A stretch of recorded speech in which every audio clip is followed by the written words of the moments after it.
कल्पना करा, काळ आहे 17व्या शतकाचा.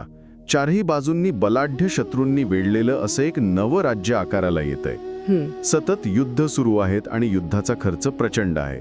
आता अशा परिस्थितीत कोणताही सामान्य राजा काय करेल? तो साहजिकच प्रजेवर जाचक कर लादेल. एक्झॅक्टली, त्यांच्याकडून जबरदस्तीनं पैसा वसूल करेल. हो ना, तोच इतिहास राहिलाय. पण हा राजा वेगळा आहे. हा राजा दुष्काळात प्रजेचा कर तर माफ करतोच, पण राज्याच्या तिजोरीतून पैसे खर्चून शेतकऱ्यांना बी बियाणे आणि बैलांची जोडी देतो. अरे वा. हे काही एखादे परिकथेतलं राज्य नाही, तर आपण बोलतोय छत्रपती शिवाजी महाराजांच्या स्वराज्याबद्दल. आजच्या या सखोल विश्लेषणात आपण याच ऐतिहासिक सत्याचा शोध घेणार आहोत. अगदी बरोबर.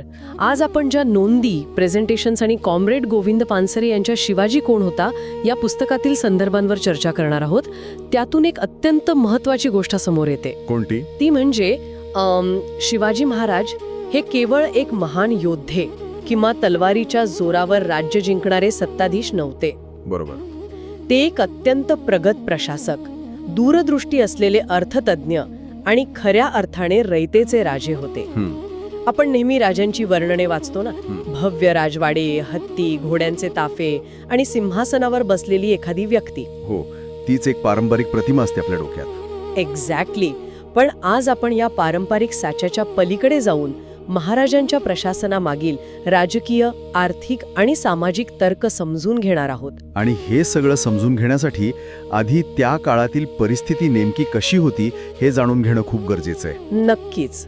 कारण कोणत्याही मोठ्या बदलाची किंमत तेव्हाच समजते जेव्हा त्याआधीची अंधारलेली परिस्थिती आपल्याला माहीत असते. आपल्याकडचे हे संदर्भ वाचताना मला एक गोष्ट प्रकर्षाने जाणवली की त्या काळात राजा कोणीही असो, मुघल असोत किंवा आदिलशहा असो, बरोबर, सामान्य रयतेला, विशेषतः शेतकऱ्याला त्याने काहीच फरक पडत नसे.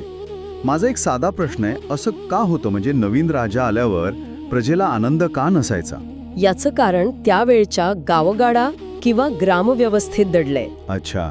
हो, ती व्यवस्था वरून पाहताना खूप शांत आणि स्वयंपूर्ण वाटायची, पण आतून ती अत्यंत शोषक होती. म्हणजे कसं?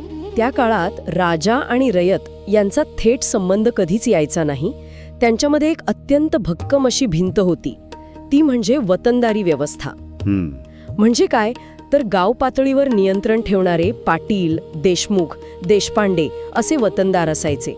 वरती दिल्लीत किंवा विजापुरात राजा कोणीही आला तरी गावातला हा वतनदार तोच असायचा. म्हणजे हे एखाद्या आधुनिक कॉर्पोरेट टेकओव्हर सारखं आहे. कसं काय? म्हणजे बघा, कंपनीचा मालक किंवा सीईओ बदलला, पण जर खालची मिडल मॅनेजमेंट तीच राहिली, जे खऱ्या अर्थाने कर्मचाऱ्यांना राबवून घेतात. बरोबर. पण त्या कर्मचाऱ्यांच्या आयुष्यात काहीच फरक पडत नाही. त्यांचं शोषण तसंच सुरू राहतं. हे वतनदार म्हणजे त्या काळातली शोषक मिडल मॅनेजमेंट होती. तर अगदी चपखल उदाहरण आहे हे. वतनदार रयतेकडून मनमानी पद्धतीने कर वसूल करायचे.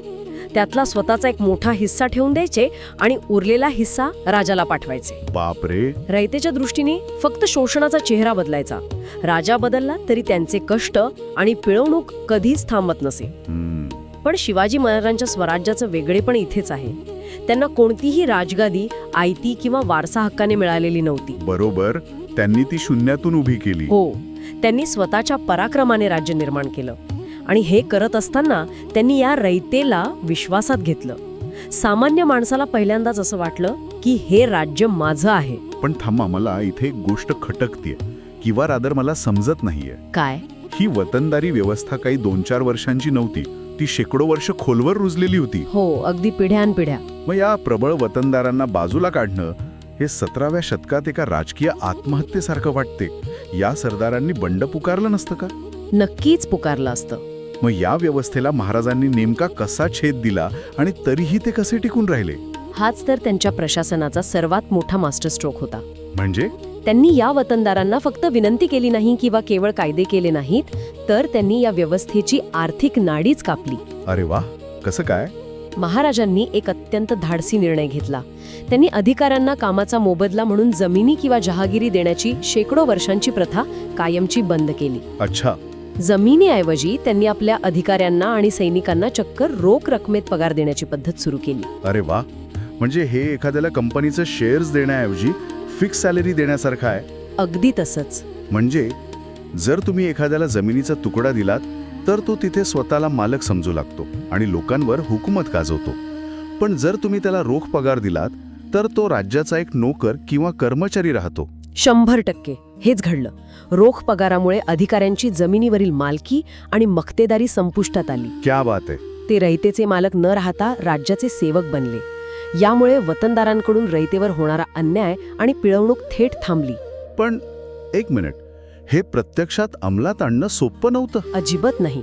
हजारो सैनिकांना वेळेवर रोख पगार द्यायचा असेल तर राज्याकडे पैसा असायला हवा आणि तो पैसा नियमित येण्यासाठी महसूल व्यवस्था अत्यंत पारदर्शक आणि अचूक असणं गरजेचं होतं. बरोबर. म्हणूनच महाराजांनी शेती क्षेत्रात एक फार मोठा तांत्रिक बदल केला. होय, मला वाटतं तुम्ही आता जमिनीच्या मोजणीबद्दल बोलणार आहात, बरोबर? हो, तुम्ही सांगा ना त्याबद्दल. तर त्याआधी जमिनीची मोजणी दोरीने केली जायची. राहिला. एक्झॅक्टली. भ्रष्ट अधिकारी या दोरीचा वापर करून जमिनीचा आकार कमी जास्त दाखवायचे आणि शेतकऱ्यांकडून जास्तीचा कर उकळायचे. बापरे. महाराजांनी ही दोरीची पद्धत बंद करून शिवशाही काठी आणली. अच्छा, काठी. हो, लाकडाची काठी ताणली जात नाही किंवा आकुंचन पावत नाही.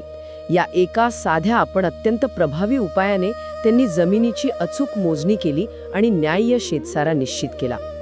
म्हणजे कोणत्याही अधिकाऱ्याला शेतकऱ्याला फसवता येऊ नये याची त्यांनी मुळातूनच सोय केली. अगदी बरोबर. आणि याच शेती सुधारणांमधील एक अत्यंत संवेदनशील भाग आपल्या श्रोत्यांमध्ये नमूद केला आहे, जो दुष्काळाशी संबंधित आहे. हो, दुष्काळात नुसती कर माफी करून ते थांबले नाहीत. जर पाऊसच पडला नाही तर शेतकरी कर कुठून देणार? हो ना. पण पुढच्या वर्षीही त्याला शेती करायची असेल तर त्याच्याकडे बी बियाणे आणि बैलांची जोडी असायला हवी. बरोबर. महाराजांनी राज्याच्या तिजोरीतून शेतकऱ्यांनाही मदत दिली. आणि हे काही दान नव्हतं, तर एका राजाने आपल्याच प्रजेच्या भविष्यात केलेली ती गुंतवणूक होती. क्या बात आहे. याच भूमिकेतून शेतकऱ्यांचा खरा पाठीराखा उभा राहिला असं म्हणता येईल. नक्कीच. आता या सगळ्याचा जर आपण लॉजिकल विचार केला तर एक गोष्ट स्पष्ट होते. काय? जर शेतकऱ्यांची काळजी राज्य घेत असेल आणि सैन्याला रोख पगार मिळत असेल तर यातून तयार होणारं लष्कर हे पूर्णपणे वेगळं असणार. कसं काय? कारण त्यांना आपला उदरनिर्वाह चालवण्यासाठी शत्रूच्या किंवा स्वतःच्याच प्रजेच्या प्रदेशात लूटमार करण्याची अजिबात गरज नाही. तुम्ही अगदी योग्य दुवा जोडलात. आणि याचमुळे महाराजांच्या लष्कराची शिस्त थक्क करणारी होती. हे सैन्य केवळ पैशासाठी लढणारं भाडोत्री सैन्य नव्हतं. पावसाळ्यात शेती करायची आणि नंतर मोहिमेवर जायचं हे त्यांचं स्वरूप होतं. म्हणजे ते स्वतः आधी शेतकरी होते. हो, आणि म्हणूनच युद्धाच्या काळात रयतेच्या उभ्या पिकाला हात लावू नये असा महाराजांचा सक्त आदेश असायचा. बरोबर. आणि जेव्हा सैन्य लूटमार करत नाही तेव्हा त्यांची वागणूकही बदलते. नक्कीच. याच शिस्तीचा एक अत्यंत महत्वाचा भाग म्हणजे स्त्रियांचा सन्मान.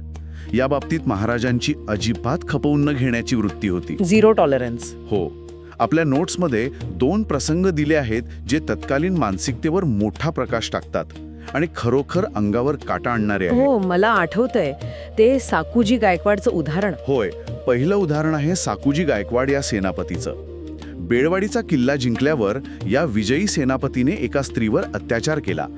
सर्वसाधारणपणे त्या काळातील राजे आपल्या विजयी सेनापतींचे गुन्हे माफ करायचे, कारण त्यांना तो सरदार आणि त्याने जिंकलेला प्रदेश महत्वाचा वाटायचा. बरोबर आहे, त्यांना आपलं लष्करी बळ कमी करायचं नसायचं. एक्झॅक्टली.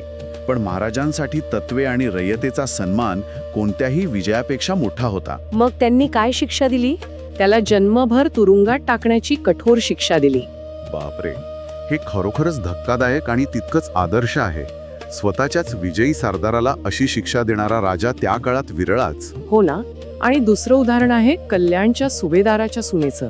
हा प्रसंग तर खूप प्रसिद्ध आहे. हो, शत्रूच्या गोट्यातील एका स्त्रीला कैद करून आणले गेले असताना अशीच आमची आई असती सुंदर रूपवती असे म्हणत तिला आदराने साडीतोडी देऊन परत पाठवले. हे ऐकून असं वाटतं की जगभरात जिनिव्हा कन्व्हेन्शन्स लागू होण्याच्या शेकडो वर्ष आधीच महाराजांनी युद्धाचे आणि मानवाधिकाराचे नियम अत्यंत काटेकोरपणे लागू केले होते. नक्कीच.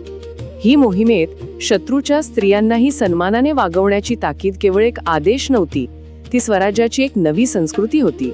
आणि मानवाधिकारांचा विचार करत असताना आपण आणखी एका अत्यंत क्रांतिकारक निर्णयाकडे वळायला हवा. कोणत्या? तो म्हणजे माणसांच्या खरेदी विक्रीवर म्हणजेच गुलामगिरीवर घातलेली बंदी. अरे हो, त्या काळात गुलामांचा व्यापार तर जगभर राजरोसपणे चालायचा. अगदी. युरोपियन देशांमध्येही तो अधिकृतपणे चालायचा. आफ्रिकेतून किंवा युद्धात पकडलेल्या कैद्यांना युरोपियन बाजारपेठांमध्ये अक्षरशः जनावरांसारखं विकलं जायचं. हो, यातून युरोपियन अर्थव्यवस्था कोट्यावधी रुपये कमवत होत्या. पण महाराजांनी स्वराज्यात माणसांचा असा व्यापार करण्यावर सक्त बंदी घातली. हा खरोखरच खूप पुढारलेला विचार होता. हो ना.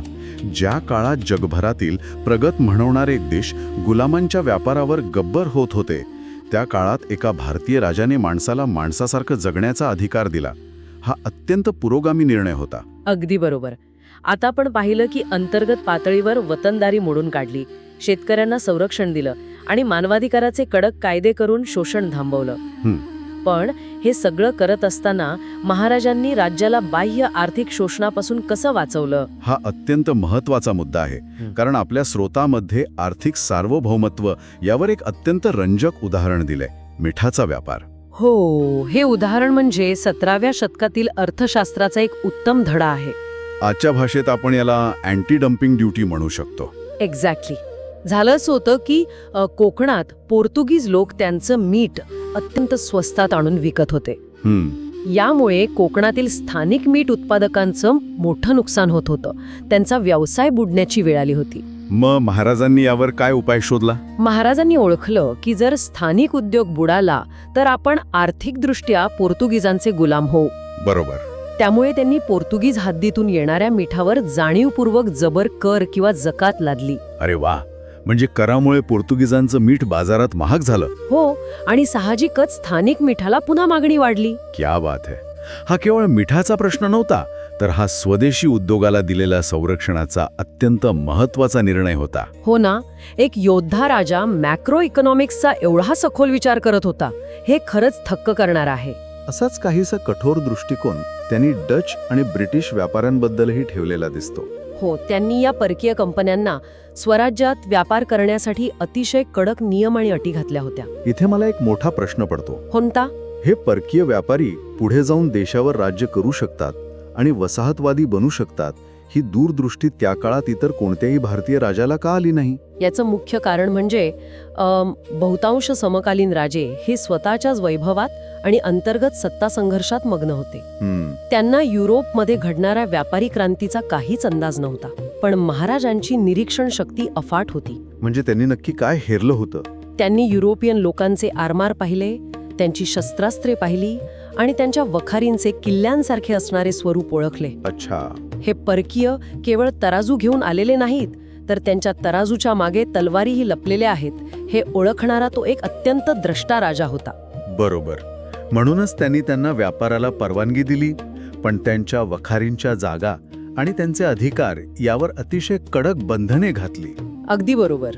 आत्तापर्यंत आपण ज्या गोष्टी पाहिल्या, म्हणजे अंतर्गत न्याय, पारदर्शक शेती व्यवस्था, मानवाधिकार आणि परकीय धोक्याची जाणीव, हे सगळं टिकवून ठेवण्यासाठी प्रशासनाचा पाया एका विशिष्ट धर्मावर नव्हे तर गुणवत्तेवर आणि सर्वधर्म समभाव या तत्वावर आधारलेलं असणं गरजेचं होतं. नक्कीच. आपल्या स्रोतांमधील माहितीनुसार महाराजांचा लढा हा हिंदू विरुद्ध मुस्लिम असा कधीच नव्हता. बरोबर. तो पूर्णपणे राजकीय आणि रयतेच्या कल्याणासाठी होता. हे ऐतिहासिक सत्य समजून घेणं आजच्या काळात खूप महत्वाचे आहे. महाराजांच्या दृष्टीने स्वराज्य आणि रयतेचे हित हे सर्वोच्च होते आणि स्वतःचा खासगी धर्म हा प्रशासनाच्या दृष्टीने दुय्यम होता. त्यांच्यासाठी विरोधक हा विरोधकच होता, मग तो कोणत्याही धर्माचा असो. म्हणजे कसं, जरा स्पष्ट कराल? स्वराज्याला विरोध करणाऱ्या विजापूरच्या आदिलशहा किंवा दिल्लीच्या औरंगजेबाशी ते जसे शर्तीने लढले, बरोबर, अगदी तसेच स्वराज्याला विरोध करणाऱ्या जावळीच्या चंद्रराव मोरे सारख्या हिंदू सरदाराशीही ते तितक्याच कठोरपणे लढले. त्यांनी प्रशासनात किंवा न्यायात धर्माच्या आधारावर कधी भेदभाव केला नाही. आणि या गोष्टीचा सर्वात मोठा आणि जिवंत पुरावा म्हणजे त्यांच्या प्रशासनातील आणि सैन्यातील मुस्लिम अधिकाऱ्यांची फळी. हो ना. आपण जर नोट्समधील नावांवर नजर टाकली तर तिथे मदारी मेहतर आहे, ज्यांनी आग्रा सुटकेच्या वेळी स्वतःचा जीव धोक्यात घातला. बरोबर. तोफखान्याचा प्रमुख इब्राहिम खान आहे. घोडदळातील सेनापती सिद्दी हिलाल आहे. पण मला यातल्या एका विशिष्ट विभागावर थोडं थांबायचंय, ते म्हणजे आरमार. आरमाराचं प्रमुख होते दौलत खान आणि दर्या सारंग. अगदी अचूक. त्या काळात आरमार किंवा नौदल हे अत्यंत प्रगत तंत्रज्ञान मानलं जायचं. हो, ती तुमची परकीयांपासून रक्षण करणारी पहिली फळी होती. एक्झॅक्टली. अशा अत्यंत महत्वाच्या आणि संवेदनशील विभागाची संपूर्ण जबाबदारी एका मुस्लिम सरदारावर, दौलत खान यावर सोपवणे हे काय दर्शवते? हे दर्शवते की महाराजांचा माणसाच्या धर्मापेक्षा त्याच्या निष्ठेवर आणि त्याच्या गुणवत्तेवर विश्वास होता. आज आपण ज्याला खऱ्या अर्थाने मेरिटॉक्रेसी किंवा गुणवत्तेवर आधारित व्यवस्था म्हणतो ती हीच. हो, आणि युद्धकाळात लष्करासाठी महाराजांचा सक्त आदेश होता की कोणत्याही मशिदीला धक्का लावता कामा नये. बरोबर. आणि जर शत्रूच्या गोटात कुराण सापडले तर ते पूर्ण आदराने आणि सन्मानाने त्यांच्याकडे परत केले जावे असाही आदेश होता. हे सर्व दाखवून देते की त्यांचा लढा हा धर्मांधतेविरुद्ध होता, कोणत्याही विशिष्ट धर्माविरुद्ध नाही. पण मला इथे एक प्रश्न पडतो. कोणता? ज्या काळात जगभरात केवळ धर्माच्या नावावर सत्ता संघर्ष आणि रक्तपात होत होता, त्या काळात हिंदू आणि मुस्लिम या दोन्ही सैनिकांना केवळ स्वराज्य या एका संकल्पनेसाठी एकत्र लढण्यास महाराजांनी कसे प्रेरित केले असेल? कारण स्वराज्य ही संकल्पना केवळ एका राजाची भौगोलिक सत्ता नव्हती, तर ती एक शोषण मुक्त व्यवस्था होती. जेव्हा एखाद्या सामान्य शेतकऱ्याला, मग तो हिंदू असो व मुस्लिम, हे प्रत्यक्ष जाणवते की हा राजा आपला शेतसारा माफ करतोय, बरोबर, दुष्काळात आपल्याला बी बियाणे देतोय, भ्रष्ट वतनदारांपासून आपल्याला वाचवतोय, अरे वा, आपल्या घरच्या स्त्रियांचं रक्षण करतोय आणि आपल्याला गुलामगिरीच्या विळख्यातून बाहेर काढतोय, अरे वा, तेव्हा तो माणूस राजाचा धर्म पाहत नाही, तो त्या व्यवस्थेशी, त्या न्यायाशी जोडला जातो. क्या बात आहे. ती अफाट निष्ठा आणि एकजूट केवळ रयतेच्या कल्याणातून आणि त्यांनी दिलेल्या सुरक्षिततेतून निर्माण झाली होती. काय विलक्षण प्रवास आहे हा. आपण या विश्लेषणाची सुरुवात एका प्रश्नाने केली होती, एका पारंपरिक प्रतिमेपासून. हो. सिंहासन, राजवाडे आणि प्रजेवर हुकूमत गाजवणारा राजा. पण या साऱ्या ऐतिहासिक स्रोतांचा आणि तथ्यांचा धांडोळा घेतल्यानंतर आपल्यासमोर उभी राहणारी छत्रपती शिवाजी महाराजांची प्रतिमा त्या साच्यापेक्षा कितीतरी पटीने मोठी आणि प्रेरणादायी आहे. अगदी बरोबर. शेवटी आपण जर या सर्व गोष्टींचा सारांश काढायचा म्हटला तर शिवाजी महाराज कोण होते? ते केवळ वारसा हक्काने आलेले सत्ताधीश नव्हते, तर ते एका नवीन शोषणमुक्त राज्याचे निर्माण करते होते. बरोबर. ते केवळ रणांगणावरील योद्धे नव्हते, तर कृषी क्रांतीचे प्रणेते आणि स्वदेशी उद्योगांचे रक्षण करणारे एक अत्यंत प्रगत अर्थतज्ञ होते. आणि सर्वात महत्त्वाचं म्हणजे राजकीय आणि धार्मिक गल्लत न करणारे एक अत्यंत धर्मनिरपेक्ष, पुरोगामी आणि मानवाधिकारांचे रक्षण करते प्रशासक होते. नक्कीच. आजच्या काळात खऱ्या नेतृत्वाची व्याख्या काय असावी हे समजून घेण्यासाठी हा रयत केंद्री इतिहास अत्यंत महत्त्वाचा आहे. हो, सत्ता ही रयतेच्या भल्यासाठी असते, स्वार्थासाठी किंवा शोषणासाठी नाही. हा सर्वात मोठा आणि चिरंतन धडा यातून मिळतो. या सखोल विश्लेषणाच्या शेवटी मी आपल्या श्रोत्यांसाठी एक असा प्रश्न विचारून थांबणार आहे, ज्यावर प्रत्येकाने नक्कीच शांतपणे विचार करायला हवा. तो प्रश्न कोणता? जर महाराजांनी उभी केलेली ही रयत केंद्री, मानवाधिकारांना जपणारी आणि रोख पगारावर चालणारी व्यवस्था इतकी यशस्वी आणि निष्ठावान होती, तर मग महाराजांनंतरच्या काळात मराठा साम्राज्य आणि इतर भारतीय सत्तांनी पुन्हा त्याच जुन्या शोषक जहागिरी आणि वतनदारी व्यवस्थेकडे का वाटचाल केली? बापरे, हा खरंच विचार करायला लावणारा मुद्दा आहे. हो ना. ज्या व्यवस्थेमुळे समाजात अंतर्गत गटबाजी वाढली, निष्ठेची जागा स्वार्थाने घेतली आणि शेवटी त्यांना परकीयांसमोर पराभव पत्करावा लागला, यावर नक्की विचार करा.